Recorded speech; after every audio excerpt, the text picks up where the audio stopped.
Hello friends, मैं हूं रविचंद्रा और आज हम बात करेंगे थार्नथ्वेट का जलवायु वर्गीकरण। इससे पहले मैं टिबार्था का और कोपेन का जो है क्लासिफिकेशन करा चुका हूं। अगर आपने वो नहीं देखा है तो उसको देख लीजिएगा। ये भी काफ़ी महत्वपूर्ण जो है क्लासिफिकेशन है थार्नथ्वेट का थर्मल इफ़िशियंसी पर। इसके बारे में देखेंगे और किस तरह से क्वेश्चन बनेंगे उसके बारे में देखेंगे। काफ़ी अच्छा ये टॉपिक्स है, देखिएगा इसको। यहाँ से काफ़ी क्वेश्चन जो है बनते हैं। देखिए, सबसे पहले बात करेंगे थार्नथ्वेट का जलवायु वर्गीकरण। 1931 में पहली बार आया था, फिर 1933 में इन्होंने संशोधन किया। लास्ट जो अंतिम संशोधन था वो 1948 में किया। ये पूछा जा सकता है, इनकी डेट दे दी जाएंगी। 4 ऑप्शन में पूछा जाएगा इनमें से कौन सी डेट इनकी नहीं है। तो 1931 है, 1933 है, 1948 है। तो कई प्रकार से जो है क्वेश्चन बन सकते हैं, हमें पता होना चाहिए। थार्नथ्वेट ने 1931 में सर्वप्रथम अमेरिका के जलवायु सीमांकन किया। पूछा जाएगा थार्नथ्वेट का जो जलवायु वर्गीकरण था वो कहाँ का सीमांकन किया था उन्होंने, तो अमेरिका का सीमांकन किया था। इन्होंने अमेरिका पर आधारित है, यानी कि इनका जो मॉडल है ये अमेरिका पर बेस है। तत्पश्चात उसके बाद 1933, 1948 में 1948 में अपने जलवायु वर्गीकरण को दिया। पूछा जाएगा डेट में। कोपेन के समान ही थार्नथ्वेट में ही अपना जलवायु वर्गीकरण देते समय वनस्पति के वितरण को आधार बनाया। इन्होंने भी क्या था, कोपेन के समान ही थार्नथ्वेट ने भी क्या किया था, वनस्पतियों को अपना बेस बनाया था। जैसे कि इन्होंने बनाया था कोपेन ने, ऐसे इन्होंने बेस बनाया था वनस्पति का। किंतु इन्होंने औसत तापमान एवं औसत वर्षण के स्थान पर, आपने देखा होगा कोपेन का जो क्लासिफिकेशन था एवरेज टेम्परेचर और एवरेज रेनफॉल पर आधारित था। ऐसे जो टिबार्था थे, टिबार्था ने भी जो है वो केवल उन्होंने तापमान के और वर्षा के आधार पर बताया था, उन्होंने औसत की कोई बात नहीं की थी। आगे देख लेते हैं। वर्षण के स्थान पर वर्षण की प्रभाविता एवं तापमान की दक्षता, ये सबसे महत्वपूर्ण पॉइंट है फ्रेंड्स। मैं इसे कई बार बोलूँगा इसमें क्लास के अंदर, क्योंकि कई बार ये पूछा जाता है कि वर्षण की प्रभाविता या तापीय दक्षता का जो मॉडल था वो किसका था, थार्नथ्वेट का था। जलवायु वर्गीकरण का आधार बनाया।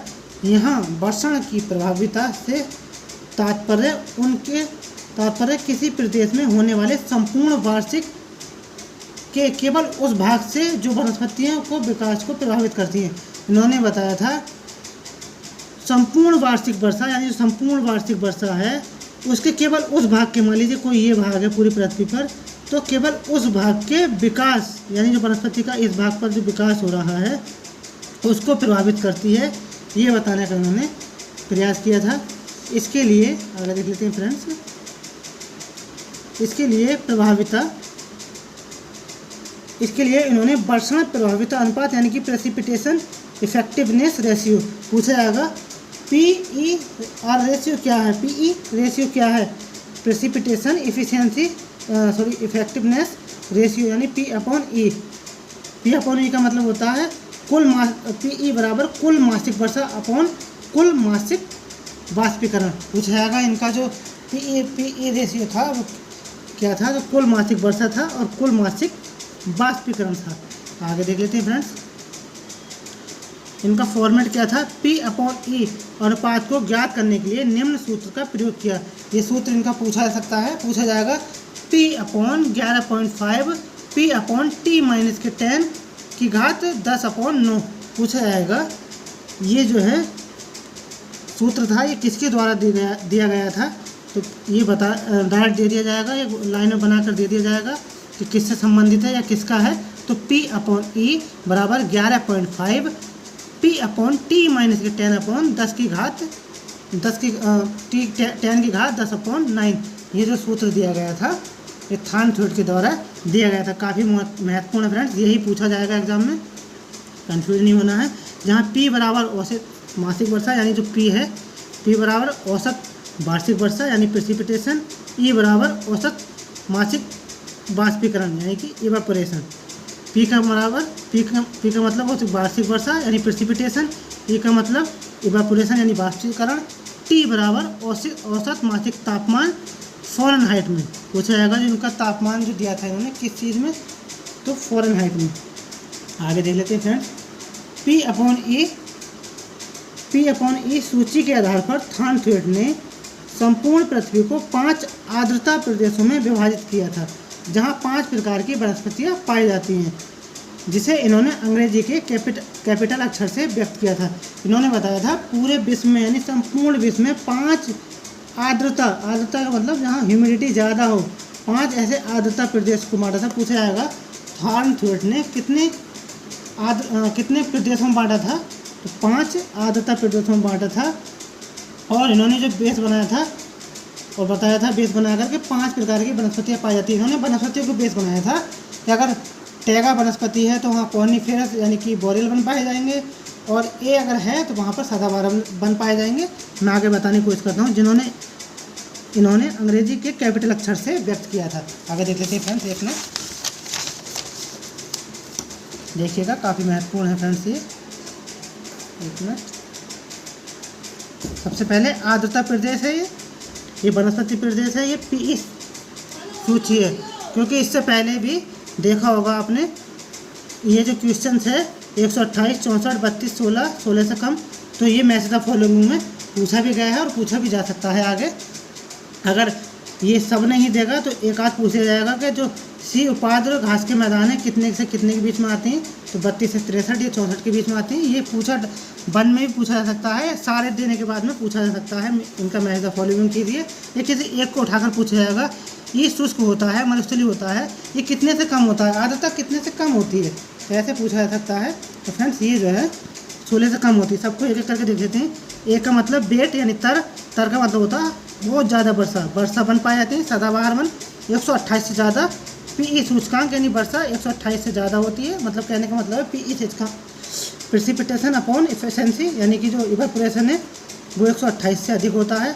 बी आर्द्र यानी कि वन होता है, वन मतलब सवाना वन होता है। ये भी 64 से 127, मतलब जैसे जैसे इक्वेटर से पोल की तरफ जाएंगे, कहने का मतलब ये है 128 होगा पोल पर, सवाना पर होगा, समशीतोष्ण यानी घास के मैदान होंगे, स्टेपी यूरेशियाई जलवायु होगी, फिर आ जाएगा आर्कटिक क्षेत्र।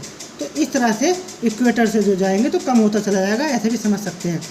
बी आर्द्र वन, सी उपाद्र यानी घास के मैदान, समशीतोष्ण घास के मैदान जो होते हैं, फिर स्टेपी यूरेशिया वाले, फिर मरुस्थलीय क्षेत्र 16 से कम। आगे देख लेते हैं फ्रेंड्स, आगे है थॉर्न थ्वेट ने उपरोक्त जलवायु का वर्गीकरण पुनः वर्षा के वितरण के आधार पर किया। फिर इन्होंने क्या किया, वर्षा के आधार पर बताने का प्रयास किया था कि जहाँ जिस प्रकार की वर्षा होती है उसी प्रकार की जो है वनस्पति पाई जाती है। इस आधार पर इन्होंने निम्न आर्द्र प्रदेशों में विभाजित किया। निम्न मतलब छोटे छोटे प्रदेश बांटे थे। इन्होंने वर्षा के वितरण के आधार पर निम्न सूचकों का प्रयोग किया।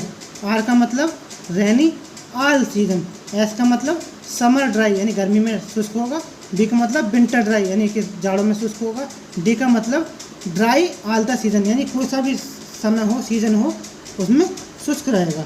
ये बताने का प्रयास किया था। देख लेते हैं आगे।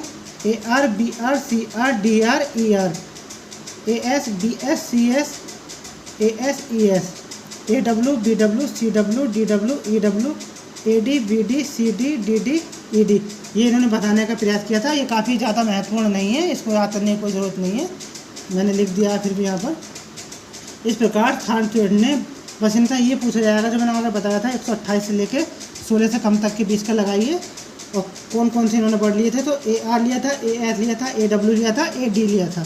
इस प्रकार थॉर्न थ्वेट ने वर्षा के वितरण को आधार बनाकर विश्व को कुल 20 वर्गों में या आर्द्र प्रदेशों में विभाजित किया। फ्रेंड्स 20 मेनली जो है इनका 20 वर्ग हैं, 120 और हैं इनके, लेकिन वो छोटे छोटे प्रदेश हैं, उनको कंसीडर इन्होंने किया था, लेकिन काफ़ी ब्रॉड हो गया था इनका ये, इसलिए इन्होंने केवल विश्व को ही केवल जो 20 वर्ग हैं उसको ही माना था। आगे देख लेते हैं फ्रेंड्स, एक मिनट आगे है फ्रेंड्स, तापीय दक्षता के आधार पर यानी थर्मल एफिशिएंसी के आधार पर थॉर्न थ्वेट ने बताया कि किसी भी वनस्पति के विकास में तापमान की महत्वपूर्ण योगदान होता है।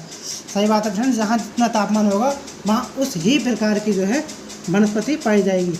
थॉर्न थ्वेट ने अपने तापीय दक्षता की गणना टीई रेशियो, फ्रेंड्स पूछा जाएगा टीई रेशियो या पीई रेशियो किसने दिया था, डायरेक्ट ऐसे ही पूछा जा सकता है। टी का मतलब थर्मल, ई का मतलब इफिशिएंसी, थर्मल इफिशिएंसी यानी किसने दिया था इवेपोरेशन वाला, तो टीई रेशियो बराबर टी माइनस 32/4, ये भी पूछा सकता है कि टीई रेशियो बराबर क्या होता है, तो टी माइनस 32/4 यानी कि तापीय दक्षता सूची के लिए। जहाँ टी औसत मासिक तापमान है, टी का मतलब तापमान है, आधार पर इन्होंने समस्त पृथ्वी को 6 तापीय प्रदेशों में विभाजित किया। पूछा जाएगा थॉर्नथ्वेट ने समस्त पृथ्वी को कितने रीजन में विभक्त किया था, यानी कितने प्रदेशों में विभक्त किया था। तो 6 थर्मल रीजन में डिस्ट्रीब्यूट किया था। अधोलिखित हैं, यानी सारे के सारे यहाँ लिखे हुए हैं, कुछ ज़्यादा डिफरेंस इसमें नहीं है, कैंडल वाला ही है देखा जाए तो। ए बराबर मेगा थर्मल 128 से अधिक, बस इन्होंने इसको जोड़ा है, बाकी सारे नाम जो है वही हैं। यानी मेगा थर्मल 128 से अधिक, मीजो थर्मल यानी जो जीरो फाइट होता है 6400, कैंडाल के लिए जीरो फाइट है, इनके लिए मीजो थर्मल है। सी माइक्रो थर्मल 32 से 63 है। डी टैगा यानी 16 से 31 होता है। ई टुंड्रा 1 से 15 होता है। एफ का मतलब आइस कैफ यानी बर्फीली चोटी 0 से कम होता है। इसलिए इन्होंने 20 गुणा 6 की बात की थी। 20 गुणा 6 बराबर 120। आगे देख लेते हैं फ्रेंड्स। आगे है इस प्रकार वर्षण प्रभाविता, आर्द्रता सूचकांक एवं तापीय दक्षता दोनों को शामिल करते हुए पूछा जाएगा किसने वर्षण की प्रभाविता, आर्द्रता सूचकांक, तापमान, तापीय दक्षता दोनों को शामिल करते हुए पहले के 20 विभाजनों में यह विभाजन 6 जोड़ने पर कुल 120 उप विभाजन बन जाते हैं, ये बताने का प्रयास किया था। इसमें से थॉर्नथ्वेट ने केवल 32 जलवायु प्रदेश की पृथ्वी की सतह पर पाया जाना स्वीकार किया। ये क्वेश्चन पूछा गया है। थॉर्नथ्वेट ने जलवायु प्रदेश में कितने जलवायु प्रदेश में इसको स्वीकार किया था। तो 32 यानी 32 में विभाजित किया है, यानी कि स्वीकार किया है, ये इन्होंने बताया था। ये क्वेश्चन पूछा गया है फ्रेंड्स। आगे देख लेते हैं थॉर्नथ्वेट का 1948 का वर्गीकरण। ये तो अब तक 1931 1933 का था। अब जो लास्ट में जो अंतिम संशोधन किया था इन्होंने, इसको भी देख लेते हैं थोड़ा सा और। थॉर्नथ्वेट ने वनस्पति के वितरण को महत्व तो दिया, किंतु इन्होंने अपने पहले वर्गीकरण में वर्षण की प्रभाविता तथा तापमान की दक्षता का आधार बनाया था। यानी पहले जो वर्गीकरण किया था उसमें वर्षण की प्रभाविता कितनी है तथा तापमान की दक्षता कितनी है, यानी कि रेनफॉल इफिशिएंसी कितनी है और थर्मल इफिशिएंसी कितनी है, उसको आधार बनाया था। आगे देख लेते हैं थोड़ा सा और है। मैंने सोचा है बिल्कुल A to Z जो इसमें है सारी चीज़ों को बताया जाए, जिससे कुछ भी अगर एग्जाम में आए तो छूटे ना। किंतु 1948 के वर्गीकरण में संभाव्य बाष्पीकरण एवं संभाव्य बाष्पोत्सर्जन का आधार बनाया। ये क्वेश्चन बहुत ज़्यादा महत्वपूर्ण है, ये वाली लाइन पूछा जाएगा। ये तो पूछा भी गया है, संभाव्य बाष्पीकरण एवं संभाव्य बाष्पोत्सर्जन का आधार किसने दिया था। तो थॉर्नथ्वेट ने दिया था 1948 में अंतिम संशोधन में। इसको प्राप्त करने के लिए इन्होंने निम्न सूत्र का प्रयोग किया था। ये फ्रेंड्स काफ़ी महत्वपूर्ण है। संभाव्य बाष्पीकरण एवं संभाव्य बाष्पोत्सर्जन कैसे निकालते हैं। तो 1.6 ब्रैकेट 10T/I की घात A, ये इन्होंने बताया था, जिसमें T तापमान यानी डिग्री सेल्सियस में, जहाँ I 12 माह का T/5 यानी कि 1.5554 A बराबर I का कारक है। इस प्रकार इस आधार पर थॉर्नथ्वेट ने विभिन्न जलवायु के निर्धारण के लिए, फ्रेंड्स बस इतना ही पूछा जाएगा, इसमें ज़्यादा परेशान नहीं होना है। तो संभाव्य बाष्पीकरण एवं संभाव्य बाष्पोत्सर्जन जो दिया था थॉर्नथ्वेट ने, उसका सूत्र क्या है। ये पहले तो क्वेश्चन ये बनेगा ये किसका है, थॉर्नथ्वेट का। इनका सूत्र क्या है ये देकर पूछा जाएगा। सूत्र क्या है तो 1.6 10T/I की घात A, ये पूछा जाएगा, ये नहीं पूछा जाएगा, ज़्यादा परेशान नहीं होना है। इस आधार पर थॉर्नथ्वेट ने विभिन्न जलवायु के निर्धारण के लिए 4 सूचकांकों को विकसित किया। पूछा जाएगा कौन कौन से इनके 4 सूचकांक हैं, ये काफ़ी महत्वपूर्ण है। कूट के माध्यम से A, B, C, D पूछा जाएगा, इसमें से कौन सा नहीं है। तो आर्द्रता सूचकांक है यानी ह्यूमिडिटी इंडेक्स है। तापीय दक्षता सूचकांक यानी थर्मल इफिशिएंसी इंडेक्स है। शुष्कता एवं आर्द्रता सूचकांक है, ये भी पूछा जा सकता है। तापीय दक्षता संभाव्य बाष्पोत्सर्जन सांद्रता सूचकांक, ये काफ़ी महत्वपूर्ण है। सब चारों के चारों याद रखने हैं, पूछा जा सकता है। मैंने कोशिश की है सब की सब जो भी महत्वपूर्ण चीज़ें हैं वो आपको प्रोवाइड की जाएँ, क्योंकि यहीं से क्वेश्चन इसमें पूछा जाएगा। ये बहुत ज़्यादा महत्वपूर्ण है, इतना कोई भी डीपली नहीं बताएगा, चाहे आप कहीं भी देख लीजिएगा। फिर आर्द्रता सूचकांक प्राप्त करने के लिए थॉर्नथ्वेट ने निम्न सूत्र का प्रयोग किया। पूछा जाएगा आर्द्रता सूचकांक कैसे निकाला जाता है। थॉर्नथ्वेट के अनुसार तो 100s माइनस के 660 D/PE, जहाँ S मासिक आर्द्रता है का अधिक्य, D मासिक आर्द्रता का अभाव। आगे देख लेते हैं नोट में, बस थोड़ा सा और है, 1 मिनट की ओर, काफ़ी लंबा हो गया फ्रेंड्स, बहुत जल्दी कोशिश की मैंने। आर्द्रता सूचकांक के आधार पर थार्नथवेट ने विश्व को 9 आर्द्रता मंडलों में विभाजित किया। पूछा जाएगा ह्यूमिडिटी के अनुसार, या ह्यूमिडिटी के इंडेक्स पर या उसके आधार पर थार्नथवेट ने विश्व को कितने क्लाइमेट रीजन में व्यक्त किया था, या आर्द्रता मंडल में विभाजित किया था। तो 9, ये काफ़ी महत्वपूर्ण है, वन लाइनर में पूछा जा सकता है।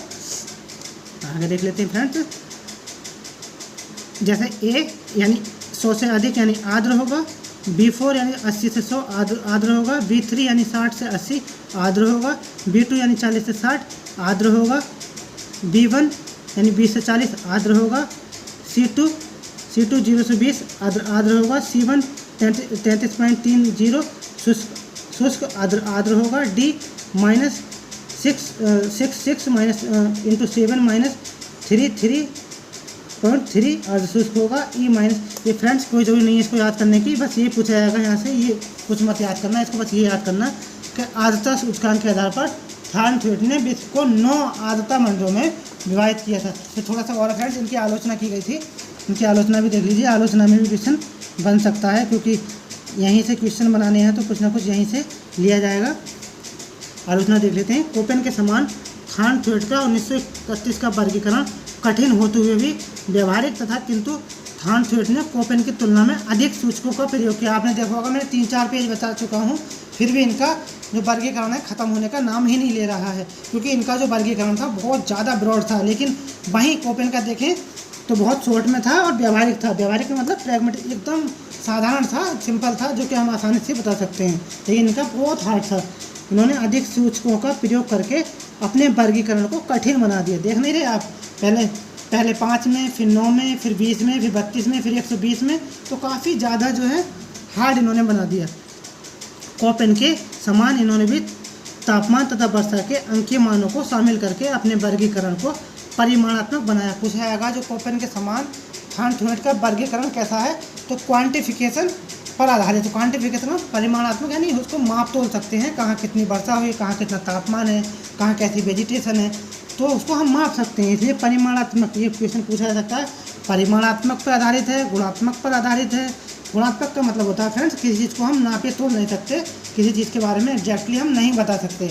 मान लीजिए अगर मैं कहूँ मैं कितना ईमानदार हूँ, तो हम ये नहीं बता सकते कि मैं कितना 50% ईमानदार हूँ या 60% ईमानदार हूँ। तो ये गुण होते हैं, गुणों को हम परसेंटेज में या परिमाण ऐसे उसको माप नहीं सकते हैं। तो बस यही बताने का प्रयास किया था, किंतु आवश्यकता से अधिक गणितीय विधियों का उपयोग करके इन्होंने अपने वर्गीकरण को अप्रभावी बना दिया। आप देख रहे हैं अप्रभावी है, बोर होने लगे होंगे, कहने लगे होंगे क्या इन्होंने वर्गीकरण किया है, कुछ पल्ले ही नहीं पड़ रहा। तो बस 3-4 याद रखनी बातें जो मैंने बताई थी। 1948 का वर्गीकरण संभाव्य बाष्पीकरण और संभाव्य बाष्पीकरण पर आधारित है। पहला क्वेश्चन, ऐसे में सभी स्थानों को इन आंकड़ों को प्राप्त करना अत्यंत कठिन कार्य है। तो यहाँ से 2-3 क्वेश्चन पूछा गया। इनका पहला कब आया 1931, दूसरा कब आया 1933, अंतिम कब आया 1948। पहला वर्गीकरण किस पर आधारित था, संभाव्य बाष्पीकरण और संभाव्य इवेपोरेशन मतलब रेनफॉल पर। फिर वेजिटेशन पर लिया था पहले, फिर 9 वर्गों में बांटा था, 32 में बांटा था। 32 वाला क्वेश्चन पूछा जा चुका है। सबसे लास्ट वाला 1948 वाला 9 में बांटा था पूरे विश्व को वर्षा के आधार पर। तो फ्रेंड्स मुझे लगता है थोड़ा बहुत समझ में आया होगा, ज़्यादा तो नहीं आया होगा मुझे पता है, क्योंकि ज़्यादा बोरिंग होने लगेगा। मुझे भी लग रहा है काफ़ी लंबी वीडियोज़ में बना चुका हूँ। चलिए फ्रेंड्स, फिर आज के लिए इतना ही। Thank you so much. अच्छी लगे तो कमेंट करके ज़रूर बताएं, जिससे मैं आने वाली वीडियोज़ और बनाऊँ। और मैं देखूँ कल किस चीज़ की वीडियो बनेगी। कल फ्रेंड्स पढ़ेंगे हम वायु राशियों का वर्गीकरण, यानी विश्व में वायु राशियों का वर्गीकरण हम किस प्रकार से करते हैं, यानी कि जो एयर मासेस होती हैं वो क्या होती हैं, कल को उसके बारे में जानेंगे। तो फ्रेंड्स आज के लिए इतना ही। Thank you so much.